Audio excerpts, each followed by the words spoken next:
जब मेरी आंख खुली तो अजय और सुरेश मुझे उठा रहे थे। मेरे पैर से खून बह रहा था। मैं कांपते हुए उन्हें सब बताने लगा, लेकिन किसी ने विश्वास नहीं किया। उन्होंने कहा कि गर्मी की वजह से मुझे भ्रम हुआ होगा, लेकिन मुझे पता था कि मैंने क्या देखा था। तभी अजय ने कहा, जा कुएं से पानी पिया। मैं लड़खड़ाते हुए कुएं की तरफ चला गया। कुएं के पास पहुंचते ही मुझे अजीब सी बदबू आने लगी, जैसे किसी सड़ी हुई चीज की बदबू। मैंने बाल्टी नीचे डाली। तभी कुएं के अंदर से छप छप की आवाज आने लगी, जैसे कोई पानी में हाथ मार रहा हो। मैं डरते डरते नीचे झुका और पानी में मुझे वही चेहरा दिखाई दिया। लाल आंखें, जला हुआ चेहरा, पीले दांत। मैं चीख कर पीछे हटा। तभी किसी ने मेरे कंधे को छुआ। मेरे चाचा जी ने तुरंत कहा, भगत जी को बुलाओ। मैं भागता हुआ मंदिर पहुंचा। मंदिर के अंदर घी के दिए जल रहे थे। भगत जी हनुमान चालीसा पढ़ रहे थे। मैंने रोते हुए सारी बात बताई।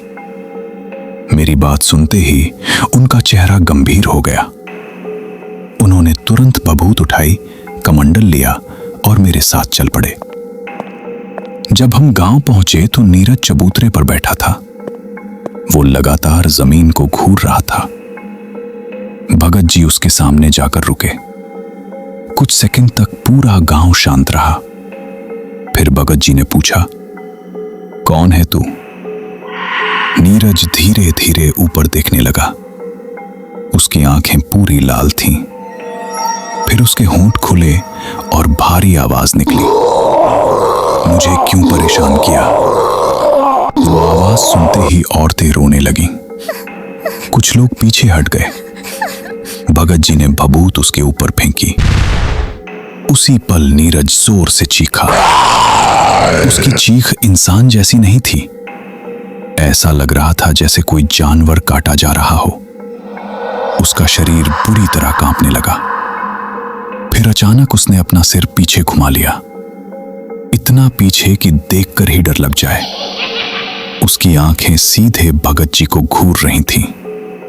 उसने गुर्राकर कहा, ये मेरा है। भगत जी ने जोर से हनुमान जी का नाम लिया और उसके ऊपर जल छिड़क दिया। तभी हवा अचानक तेज हो गई। पेड़ों की डालियां जोर जोर से हिलने लगी। गांव के कुत्ते रोने लगे। नीरज जमीन पर गिरकर तड़पने लगा। वो कभी हंसता, कभी रोता, कभी कुर्राता। फिर अचानक उसने चीख कर कहा, छोड़ दो, मैं चला जाऊंगा। भगत जी ने उसका कान पकड़ लिया और बोले, वचन दे कि फिर कभी किसी इंसान को परेशान नहीं करेगा। कुछ पल तक सन्नाटा रहा। फिर उसके मुंह से टूटी हुई आवाज निकली, वचन देता हूं। और उसी पल ऐसा लगा जैसे तेज हवा का एक झोंका पूरे गांव से गुजर गया। नीरज अचानक शांत हो गया और बेहोश होकर गिर पड़ा। कुछ देर बाद जब उसे होश आया, उसे कुछ याद नहीं था। लेकिन उस रात के बाद वो कभी पहले जैसा नहीं रहा। वो अक्सर डर कर उठ जाता था। कई बार कहता कि कोई उसे खिड़की से घूरता है। आज इतने साल बाद भी वो पीपल का पेड़ वहीं खड़ा है। लोग आज भी दोपहर और आधी रात को उस रास्ते से अकेले नहीं गुजरते। और मैं आज भी जब किसी पुराने पीपल के पेड़ के पास से गुजरता हूं तो दिल अपने आप तेज धड़कने लगता है, क्योंकि कुछ जगहें सिर्फ पेड़ और मिट्टी नहीं होती।